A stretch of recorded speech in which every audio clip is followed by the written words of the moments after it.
नमस्कार दोस्तों, स्वागत है मेरे YouTube चैनल में।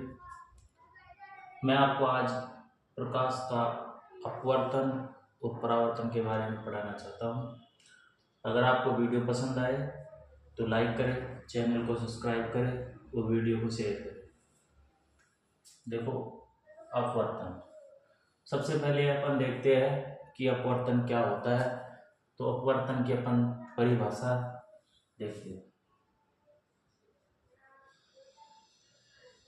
परिभाषा, अपवर्तन की परिभाषा की अपन बात करें तो जब प्रकाश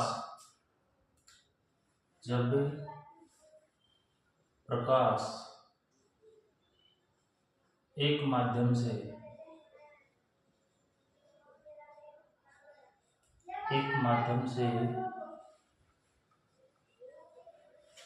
दूसरे माध्यम में प्रवेश करता है तो प्रकाश की किरण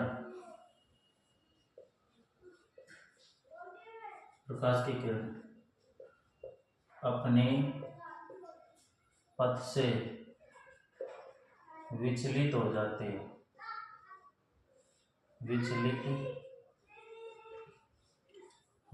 है। इस घटना को प्रकाश का अपवर्तन कहते हैं।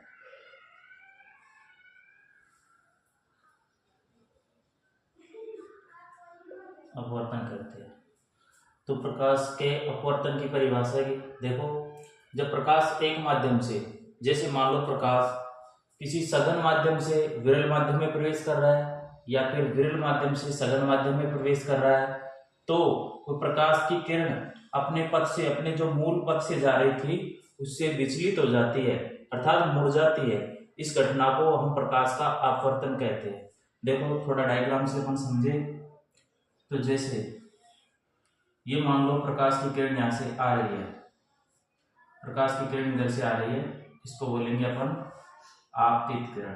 क्या बोलेंगे? आपतित किरण। दूसरी बात, ये प्रकाश की किरण यहाँ से आएगी, ये बीच में होता है अपने अभिलंब। क्या होता है? अभिलंब। इसको बोलते हैं अपन अपवर्तन बिंदु।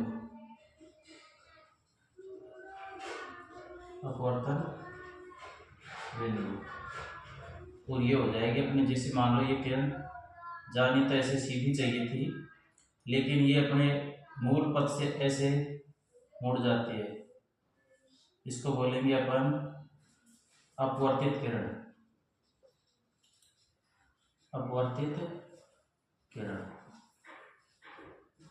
तो प्रकाश की किरण यहाँ से आ रही है, आपतित किरण है, वो किसी, ये जैसे मान लो अपन, ये मान लो विरल माध्यम है।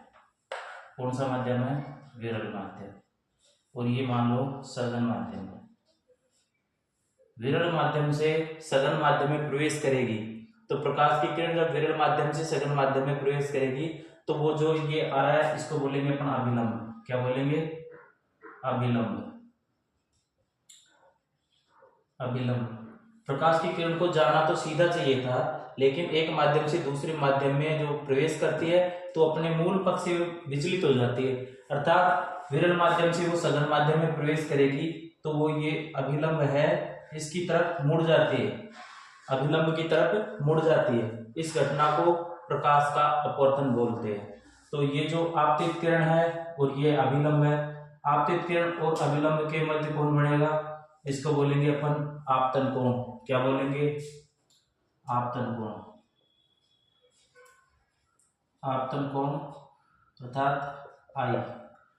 आपतन कोण आई क्या होता है? जो आपतित किरण है और अभिलंब के मध्य बनने वाला कोण। ये आपतित किरण और अभिलंब के मध्य बनने वाले कोण को बोलेंगे अपन आपतन कोण। और परावर्तित किरण, ये परावर्तित किरण और अभिलंब के मध्य बनने वाले कोण को बोलेंगे अपन अपवर्तन कोण। क्या बोलेंगे? अपवर्तन कोण, आर बोले। तो पहले देखते हैं अपन आपतन कोण क्या होता है, तो समझे। आपतित किरण और अभिलंब के मध्य बनने वाले कोण को क्या बोलेंगे, आपतन कोण। आपतित किरण तथा अभिलंब के मध्य बने कोण, या फिर इसको लिखो बना कोण। दूसरी अपन बात करते हैं, इधर देख लेते हैं अपवर्तन कोण। अपवर्तन कोण अर्थात रिफ्लेक्शन एंगल बोलते हैं इसको। तो अपवर्तन कोण की बात करें तो अपवर्तन कोण कहाँ पे बनेगा, आपतित किरण आर, आपतित किरण और अभिलंब के मध्य जो बनेगा उसे बोलेंगे अपन आपतन कोण। तो आपतन कोण क्या होता है, अभिलंब तथा अपवर्तित किरण, अपवर्तित किरण के मध्य बनने वाला कोण। हाँ तो दोस्तों, आपतन कोण और अपवर्तन कोण के बारे में आपको मैंने समझाया। आपतन कोण क्या होता है, आपतित किरण तथा अभिलंब के मध्य बनने वाले कोण को अपन आपतन कोण बोलेंगे, जिससे आई से रिप्रेजेंट करते हैं। इसी प्रकार अपवर्तन कोण जिसको आर से रिप्रेजेंट करते हैं वो बनता है अभिलंब तथा अपवर्तित किरण के मध्य बनता है, उसे अपन अपवर्तन कोण कहते हैं। दूसरी देखो बात करते हैं माध्यम की। तो विरल माध्यम से सघन माध्यम प्रवेश करती है तो किरण क्या है, अभिलंब की ओर मुड़ती है। क्या है, अभिलंब की ओर मुड़ जाती है। ये देखो ये किरण आ रही थी, इसको जाना था, इसे सीधा चाहिए था, लेकिन क्या है ये माध्यम सघन माध्यम है तो ये अभिलंब की ओर मुड़ जाती है। तो यहाँ पे देखो आपतन कोण का मान ज्यादा होगा और अपवर्तन कोण का मान कम होगा। देखो इसके लिए शर्त होगी, क्या होगा, आपतन कोण आई, इसका मान ज्यादा होगा और जो अपवर्तन कोण है उसका मान कम होगा। कब होगा, जब किरण विरल माध्यम से सघन माध्यम में प्रवेश करती है। इसी प्रकार दूसरा अपन बात करें तो अगर सघन माध्यम से विरल माध्यम में प्रवेश करेगी, ये तो है विरल से सघन में, जब किरण विरल से सघन माध्यम में प्रवेश करती है तो आपतन कोण का मान ज्यादा और अपवर्तन कोण का मान कम होता है। इसी प्रकार अपन बात करें कि अगर मान लो सघन माध्यम से विरल माध्यम में प्रवेश करे, देखो इसको देख लो, इनको उतार लो।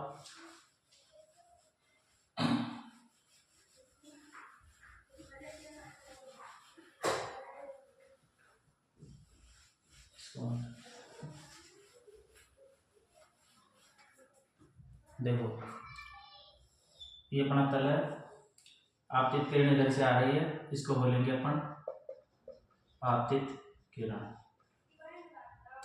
ये मध्य में अभिलंब होता है। दूसरी बात, इस किरण को जाना तो ऐसे चाहिए था सीधा, लेकिन ये ऐसे, इसको बोलेंगे अपन अपवर्तित किरण। अपवर्तित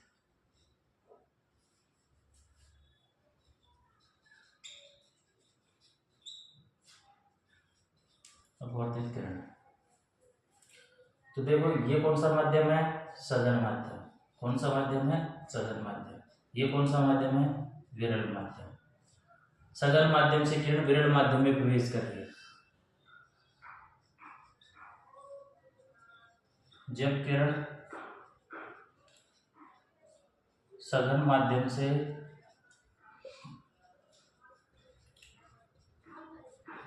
विरल माध्यम में प्रवेश करती है तो अपवर्तित किरण अभिलंब से दूर हटती है। अर्थात अभिलंब से दूर हटेगी यहाँ पे, तो ये आपतन कोण आई और ये परावर्तन कोण आर। यहाँ पे देखो आपतन कोण आई तो परावर्तन कोण R में इसका मान ज्यादा होगा। तो यहाँ पे क्या होगा, जो आपतन कोण है उसका मान कम होगा और जो परावर्तन कोण है उसका मान ज्यादा होगा। कब होगा, जब किरण सघन माध्यम से विरल माध्यम में प्रवेश करती है तो वो अविलंब से दूर हो जाती है और ये अविलंब के साथ में इससे आपतन कोण से ज्यादा कोण बढ़ाया गया था, अपवर्तन कोण का मान यहाँ पे ज्यादा होगा, कोण R का मान यहाँ पे ज्यादा होगा। जब प्रकाश की किरण सघन माध्यम से विरल माध्यम में प्रवेश करेगी तो आपतन कोण का मान अपवर्तन कोण का मान ज्यादा होगा। अब देखो, अपवर्तन होता है तो प्रकाश का जो वेग होता है उसमें परिवर्तन होता है। किसमें परिवर्तन होता है? उसके वेग में परिवर्तन होता है। अगर मान लो किरण, ये बताता हूं आपको, वेग में परिवर्तन होता है। कैसे होता है देखते हैं अपन।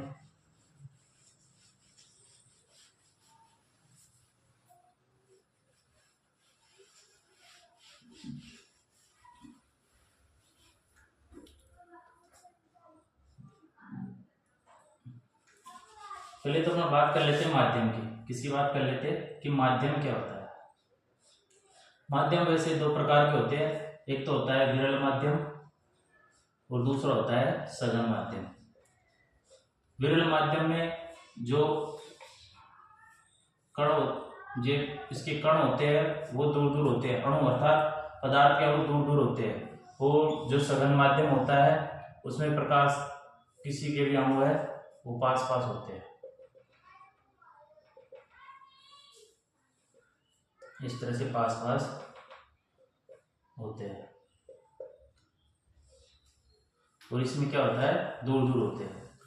तो जैसे विरल माध्यम का अपन उदाहरण देखें तो जैसे हवा क्या है, विरल माध्यम है। सघन माध्यम का अपन देखें उदाहरण, जैसे कांच है, जैसे पानी है, ये सब क्या है, सघन माध्यम है। तो विरल माध्यम में आपको पढ़ाया था कि माध्यम बोल रहा था बार बार, कि आपके समझ में नहीं आ रहा होगा कि माध्यम क्या होता है। तो माध्यम दो प्रकार के होते हैं, विरल माध्यम जिसमें पदार्थ के अणु दूर दूर होते हैं और सघन माध्यम जिसमें पदार्थ के अणु पास पास होते हैं। उदाहरण में अपन देखें हवा और कांच, पानी, ये सघन के उदाहरण है। इसके बाद में अपन बात करते हैं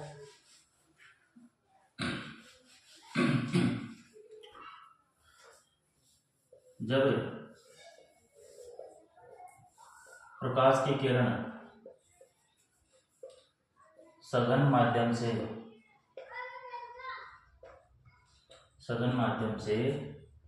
विरल माध्यम में प्रवेश करती है तो उसके वेग में वृद्धि होती है। उसका वेग बढ़ जाता है, यह लिख लेते हैं, उसका वेग बढ़ जाता है। दूसरी इसके विपरीत जैसे सघन माध्यम से विरल माध्यम में प्रवेश करेगी तो उसका वेग बढ़ जाएगा, प्रकाश की जो किरण थी उसकी चाल बढ़ जाएगी। और दूसरी पर बात करें कि विरल माध्यम से, जब वो विरल माध्यम से सघन माध्यम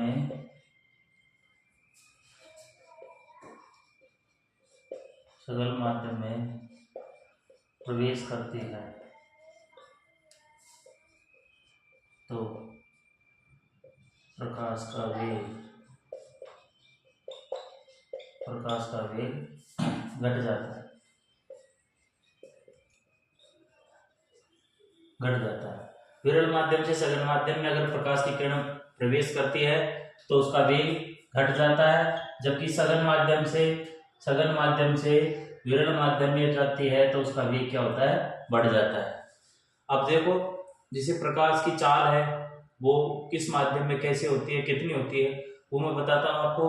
तो देखो प्रकाश की चाल,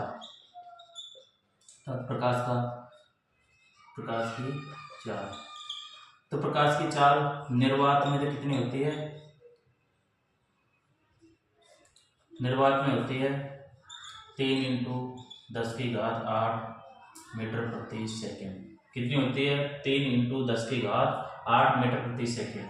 दूसरी अपन बात करें तो जल में कितनी होती है? जल में कितनी होती है? 2.25 इंटू 10⁸ मीटर प्रति सेकेंड। इसके बाद में अपन बात करें कांच की।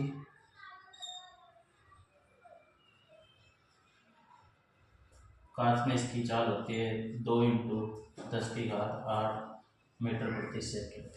दूसरी अपन बात करें इसकी तो नायलॉन में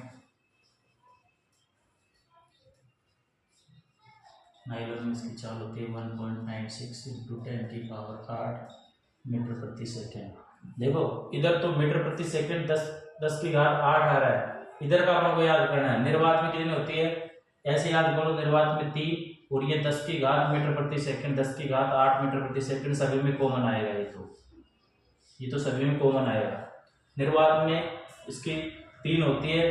इसके बाद में जल में 2.25 इंटू 10⁸ मीटर प्रति सेकेंड होती है। इसी प्रकार कांच में इसकी चाल होती है। तो देखो सबसे ज्यादा किस में चल रही है? निर्वात में इसकी चाल होती है ये। उसके बाद में जल में, उसके बाद में कांच में और नायलॉन में सबसे कम होती है। अर्थात कांच में देखो 2 इंटू 10⁸ मीटर प्रति सेकेंड होती है। ये प्रकाश की कुछ चाल है, जो जिस माध्यम में प्रकाश की चाल होती है वो मैंने बताया आपको। उसके बाद में अपन आगे देखते हैं।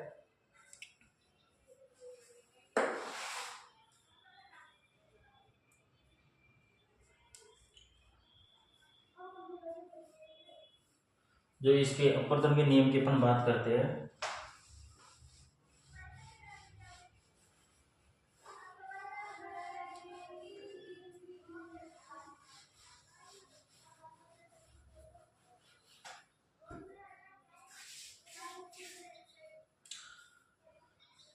अपवर्तन से संबंधित एक वैज्ञानिक आया था, अपवर्तन का नियम। एक वैज्ञानिक आया था, उसका नाम है स्नेल। अर्थात इसको अपन स्नेल का नियम भी बोलते हैं। स्नेल का नियम। देखो स्नेल का नियम क्या होता है? म्यू, अर्थात इसको बोलते हैं अपवर्तनांक। म्यू अपवर्तनांक बराबर क्या होता है? साइन पाई बटे साइन आर। ये म्यू जिसको अपवर्तनांक से रिप्रेजेंट करते हैं, अपवर्तनांक को कहने का मतलब अपवर्तनांक को म्यू से रिप्रेजेंट किया जाता है, उसका मान क्या होता है? साइन आई बटे साइन आर।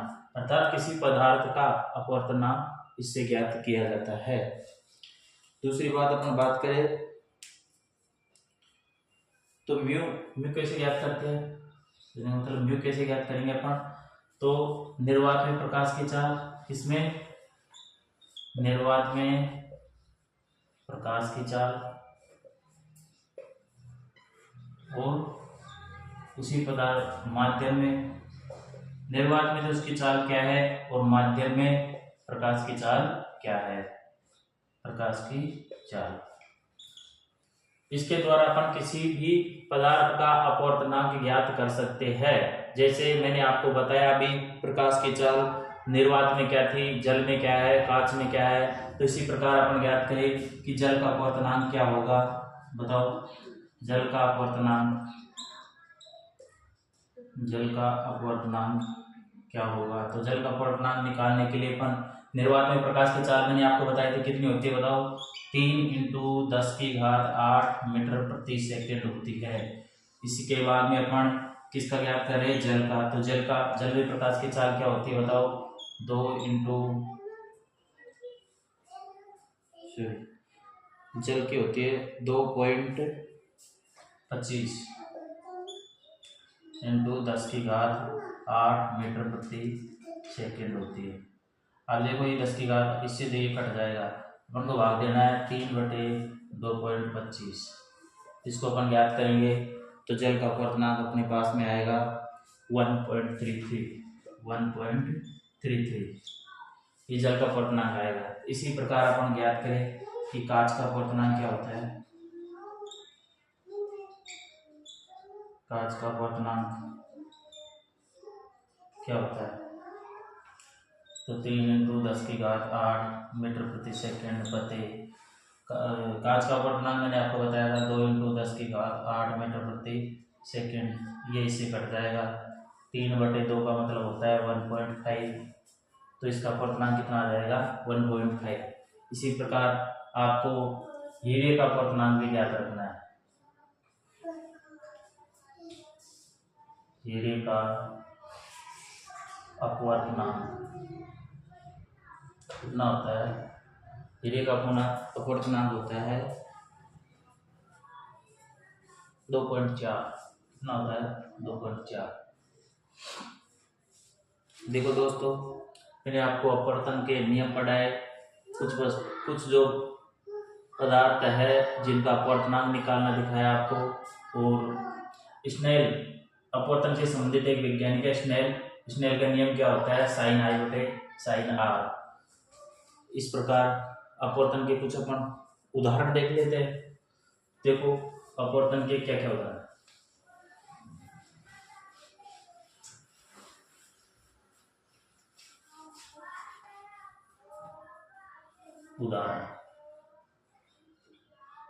अपवर्तन के उदाहरण पहला अपन देखते हैं कि जैसे पानी की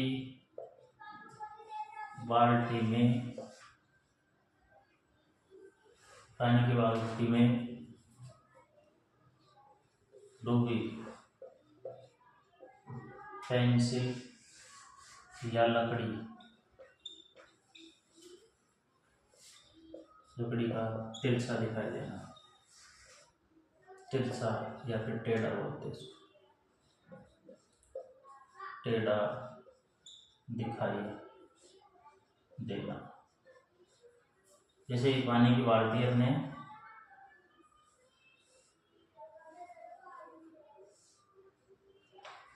पानी की बाल्टी में ये पानी भरा हुआ है, ऊपर से अपन किसी पेंसिल को ऐसे डुबोते हैं तो वो पेंसिल अपन को इस तरह से इसमें टेढ़ी दिखाई देती है। अपन इधर से इसको देखते हैं तो ये अपन को टेढ़ी दिखाई देती है। यहाँ से अगर अपन देखेंगे ना इसको तो ये पेंसिल यहाँ से जो पानी की सतह है वहाँ से अब अपवर्तन हो जाएगा। यहाँ पे देखो प्रकाश की किरण आ रही है इधर से, ये पेंसिल है और ये पेंसिल आपको इसमें थोड़ी टेढ़ी दिखाई देती है। पानी की भरी हुई बाल्टी में अपन एक्सपेरिमेंट करके देख सकते हैं, खुद घर पे देख सकते हैं अपन कि जो पानी से भरी बाल्टी है उसमें अपन किसी पेंसिल को या फिर लकड़ी को अपन डुबोएंगे तो इस तरह से अपन को टेढ़ी दिखाई देती है। तो ये किसके कारण दिखाई दे रही है? प्रकाश के अपवर्तन के कारण। दूसरा अपन देखते हैं उदाहरण, पानी में डूबे हुए सिक्के का ऊपर उठा दिखाई देना।